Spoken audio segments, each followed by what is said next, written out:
not in physics. I think the key mission here, Vladimir Vladimirovich, is a large-scale investment into the development of the Russian software in close conjunction with the developers of hardware across the range of these computing systems. Quantum computers, photonic computers, neuromorphic computers. We don't know what the next generation is going to be, but the state that will be the first, the companies that will be the first to get the algorithms and the hardware, they will be supremely positioned in advance in this race. This will take the science forward, the economy forward, and this will obviously bring up the standards of living. Thank you, and I would like to take questions now. At the end of your presentation, I either misheard or maybe misunderstood. You said that quantum and photon and neuroform systems exist. Yes, I heard that, and I've just put down some facts. We need to invest into Russian software, and we are trying to do that. And as far as you know, we will consolidate our efforts, and I would be grateful if you'll tell me what we need to do specifically in this area. But as for quantum, photonic, and other calculations, there are two state companies, the Russian Railroads and Rosatom. I think I have just mentioned that in my speech. They support the state in this area, and they've created a communication network between Russia and St. Petersburg, and we will continue to consolidate these efforts. If you can just tell us what you specifically need the state to do, we will be grateful. Yeah, I'd like to say that the main challenge really is that we have the developers of the software and the developers of hardware. In my professional experience, the hardware developers think that software developers are personal foes, really, because, well, we are going to deliver this hardware, and then we are going to code the software for it. That can not really work, might not work.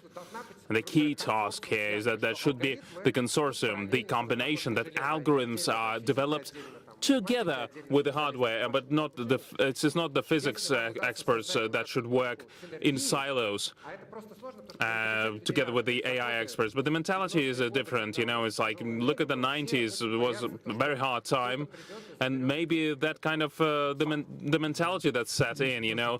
People are afraid that someone will get their money. This is a fact, yeah, you know. I mean, for the principally new systems, you need principally new software.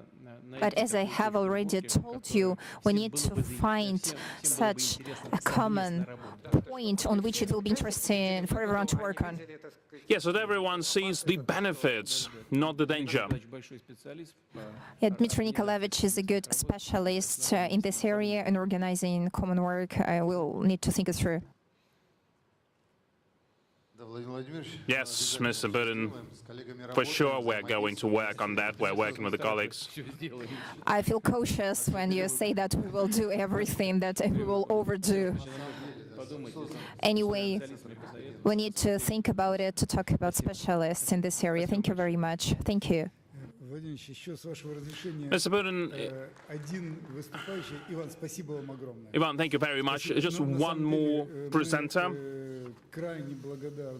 We're very grateful to Ivan team from Skoltech, because we have been working on this project together, and for us this saves a lot of money, 15% of saving the time for training the model, where it takes 12 months to train a model using our computational facilities, but now it's going to be 10 months. That's a lot of time saved, meaning a lot of costs that are cut, and the supercomputer obviously eats up a lot of electricity. Now, the task is to move these parameters to 50%. 50% of the time saved. That will be an absolutely unique experience, and thank you so much for your contribution. And another presenter, Semyon Budyonny. Simon is a research fellow of the AI Institute, and he's working on, well, there are like around 100 unique AI talents working there. They are working on AI fusion models, the multidimensional models that you have mentioned before. And now the guys told us that that was the latest trend in AI, multitasking, multi-language, and multi-model, multi-dimensional models, 3M models that are really close to human intelligence. And Simon is developing hybrid models in quantum chemistry and neural network architectures. Simon, please, a few words about that. Is Simon Bedion is Simon Mikhailovich? No. No. So I was tricked then, you know. That's not a good thing when the head of Sberbank is deceived, so you need to watch carefully your possible losses. Mr. Putin, Mr. Gref, I would like to talk about the current trends for the AI when you create new materials. I'll try to answer 3 questions. First of all, can AI develop totally new technologies that were not available to the humans before? Then I would like to talk about the current prerequisites, current achievements of AI Institute, something that we can use to pave the way for further development of technologies. And then I would like to tell how this technology seeds can be cultivated. When we talk about the using AI in materials, I'd like to talk about emergency. As the materials are moving into groups and from the chaos, and they get some new properties, like the properties of resisting to the predators. If we talk about the groups of bees, if we talk about other animals or insects. So the AI is a complicated system as well, and it can get a new function, and it can generate new technologies that were not available to humans before. And the first question that we tried to answer was if we can decrease the current cycle of developing materials by many-fold, by many times. Now, the graphene, that's a new material that was awarded at the Nobel Prize winning committee. The Russian engineers who developed it, and the largest database is being created under the auspices of Sber, and it will be one of the biggest databases to create and synthesize new materials with AI. When we talked about the convergency, about something that has never been produced by humans before, we were talking about the time, of course, because I mean, whether it is possible to create technologies, to create new materials much quicker.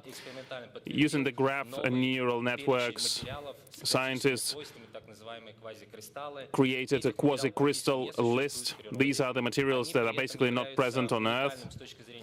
They have unique properties at the same time. They can potentially be used in electrical, in manufacturing. They have a great temperature, moving qualities and properties that can be used in metal alloys. And as you know, before humans used to focus on intuition, on the experiments and tests. It was trying to find the best recipes to create the materials, and then by aggregating this experience, humans got the levers of handling these procedures. But now AI has an intuition of its own. It can do it in several minutes and can forecast a whole class of materials. This is a binary metal, and it was calculated, forecasted, and confirmed by the experiments, AI-driven experiments. It was published in one of the best journals in crystallography, best journals in the world. There are many other examples in energy as well.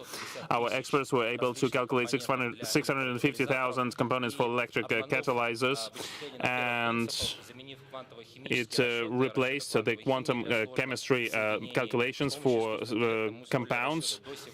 It decreased the calculation time from 3 months to seconds, and there was a new composition that was calculated, and this is not some abstract thing. It was calculated in several seconds with AI.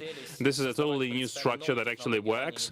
We understand that creating new technologies that were not available to humans before, we should not forget about the current technologies. We talk about materials. One of the promising technologies is the photovoltaics. We have shown and we have proved that the efficiency can be improved by 0.5%. I'd like to say that 0.5% might not seem like a lot for the photovoltaic panels, but using AI to increase that efficiency by 0.5%, and that generates an additional generation of the electricity of 9 gigawatts per hour per year. And that is comparable, according to our estimates, with around 200, 500 households that can live for 1 year using this electricity. And the further AI-driven improvement of the efficiency by 0.5% can therefore get new electricity for the households. Now, we need to work in uncertainties, lack of resources, and contradictions. For example, the design that is relevant for the car manufacturers is having several contradictions. So the material have to be very light, at the same time very sturdy, and we made models that create an image of the material, and we synthesized some of these materials with 3D printers, and all these calculations were processed by generative models. We, as scientists, also look at the and are being inspired by art. This is the poem of Mandelstam, and the technologies that synthesize these objects is the neuromorphic architecture that we use to discover new materials. The message is that it's not that we have major challenges, it's that we have great opportunities. We can move from the digital to the physical world, and the number of materials that AI can synthesize is more than the number of atoms in the universe. When we talk about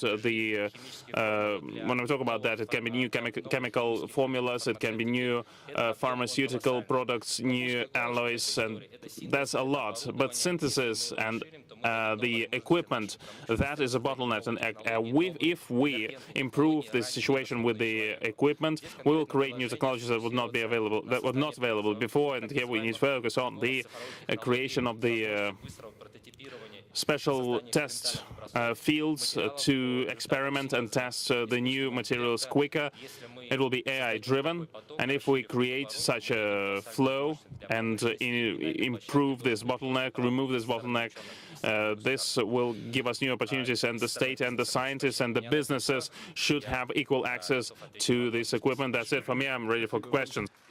Thanks to you.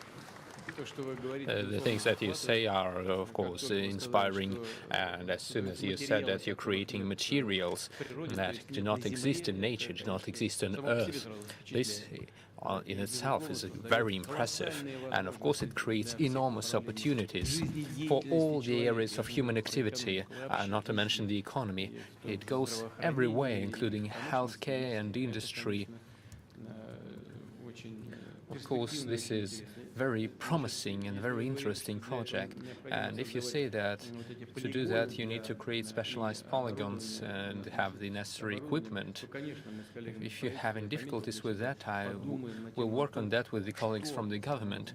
We will consider what can be done, and Mr. Gref will tell us something more to do, and we will specify the necessary steps that we need to take to move along the path that you're showing us. Thank you very much to you. Thank you. Thank you very much, Semyon. Thank you so much, Mr. Putin. We have 5 people here, and it wouldn't be impolite if we don't let them have the floor. If you can be brief, speak a few words about the problems at hand and the tasks that you see ahead of you. We have 2 more people left, I see. Yeah, we have 2 more people, so maybe just quick about the problem.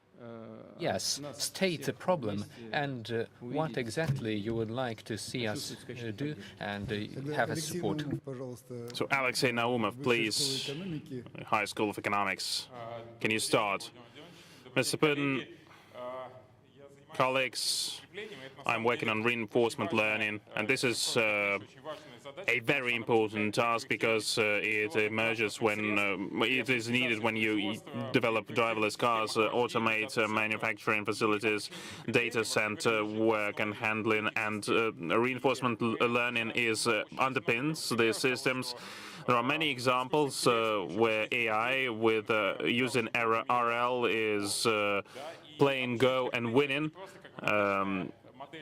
This case, the RL is not just a simple AI model, it is learning as people do, as kids do when they try to learn how to work. If you look at driverless cars, for example, it also interacts with the environment, with other participants of the traffic, and it gets rewards and fines depending on the successes. And we need to find the optimal strategy that would maximize the rewards and minimize the fines. And here the major problem is the accumulated experience, the volume of that experience. And when we teach driverless car, obviously you need to spend a lot to teach it on practice. So we don't see it on the road right now that much. And many other countries are doing the special digital twins, and we need to do that right now. So in the digital twin, you can create a profile of these driverless cars and train it there. But there are problems that arise, and you have mentioned these problems. If we start using this model of the digital twin on practice, the cost of the error, the cost of the mistake is huge, and that means that you need to find the robust algorithms with the mathematical guarantees for this reliability, this robustness. My team did just that. And actually, quite often there are groups of researchers that do great math, but it's not really applicable. And there are many teams that are doing great applications that are not really that cannot work without the theory underpinning it. We have made an algorithm that has the mathematical guarantees for the robustness. At the same time, you can move it to the real environment. So this work was praised by the scientific community. And obviously in Russia, we now need to develop this RL because it is in the automation for the manufacturing. You can cut the costs and make driverless cars in the future. And obviously we need to develop the fundamental research. We need to drive the engineering schools, because without the engineers we won't be able to launch our algorithms on the hardware. And as part of the federal project, there is, you've talked about that, there are AI excellence centers, 6 of them. These are the support centers. It was supported by the Ministry of Economic Development. By 2024 will be supported by this ministry. We think that this is a great initiative, and Mr. Putin, I think that we ask you to extend this initiative up to 2013. We will be very happy if there are new centers of AI for the promising and emerging AI areas. Thank you very much, Alexei. Speaking of the extension of the program, we will consider that definitely, and I think we will do that. And speaking of the new centers, and you all heard about that, please think about what can be done, and upon consideration, we will take the necessary decisions. I thank you, and I wish you good luck. And yes, speaking of self-driving cars, I get to experiment on the use of self-driving cars on the Moscow-St. Petersburg highway. Please. Thank you very much, Ms. Putin. The last, not least, now list, the scientist, a female scientist from St. Petersburg, from ITMO. She has a great experience in being a professor at the university and a great researcher. Anna, please, could you present your scientific achievements? Mr. Putin, thank you very much. I have prepared the presentation, but I'm not going to show it. I think I'm working on the automation of the ML. Basically, this is AI that helps to create and generate another AI solutions. Why are we doing that? Because this year we see that the need for AI experts is 7 times higher than the level that we experienced 3 years ago. That means that there are more applicable tasks that you need to resolve, the more tasks for implementation and introduction, therefore more experts that need to do that, and it is going to grow. And obviously we will not be able to graduate that number of experts in this area. This is why we are developing the algorithms in ITMO that can help to increase the speed of implementation of AI in terms of time and in terms of compute. Because, well, objectively speaking, not all companies have this great compute capacity, and with these algorithms we can decrease the time for the development of AI solutions and its introduction in the system to just several days. So you can now easily say that we have algorithms, we can develop them. What do we lack to introduce AI in the industry on the scale? Well, first of all, we talk about data, about industrial data, because apart from the banking area or retail, industries and manufacturing industries, they have different equipment. It's hard to generalize that. Then we have a lack of technology test fields that could work for at least the core industries, for the main processes. On these testing fields, we would be able, as algorithm creators, to show what these algorithms can deliver, and the industry experts would be able to appreciate that and to understand and what would be the risks of the implementation, because now the implementation projects are being stalled, because when an AI algorithm is developed and introduced, it leads to some additional measures that you need to implement. You need to change the entire business processes or sometimes the entire system, and this is a major challenge. And I think that on these testing fields it would be possible to resolve this problem. That's it for me. Thank you very much. Thank you. Thank you very much. I took some notes from your speech, and speaking of the technological polygons and the data, especially in the area of industry, this is a comprehensive task, and we need to work with the specific industries, and with your help, I hope, we will manage to understand how exactly we can establish such work and how we can incentivize our colleagues in various areas of the industries to make sure that your colleagues who are working in this field can have the necessary foundations for their future work. And to sum up everything, we will be working on that. It is most important. I agree with you there. And in my speech, I also mentioned the priorities in the area of professional training and education, and we can comprise it all together. There is no doubt that we can achieve the necessary results in all the other areas of activity as well. I mean, everything related to artificial intelligence. Thank you very much.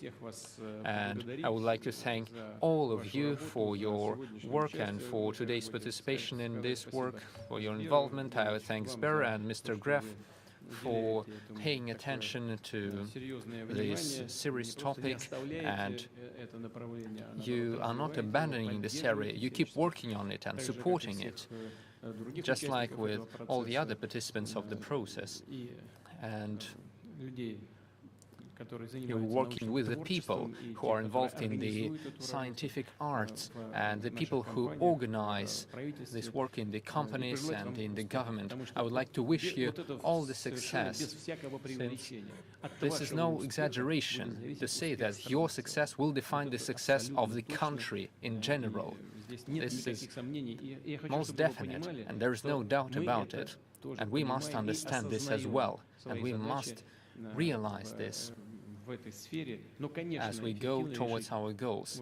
But sure, we will only be able to find efficient solution if we bring together the efforts with the people from the industries. Thank you very much and goodbye.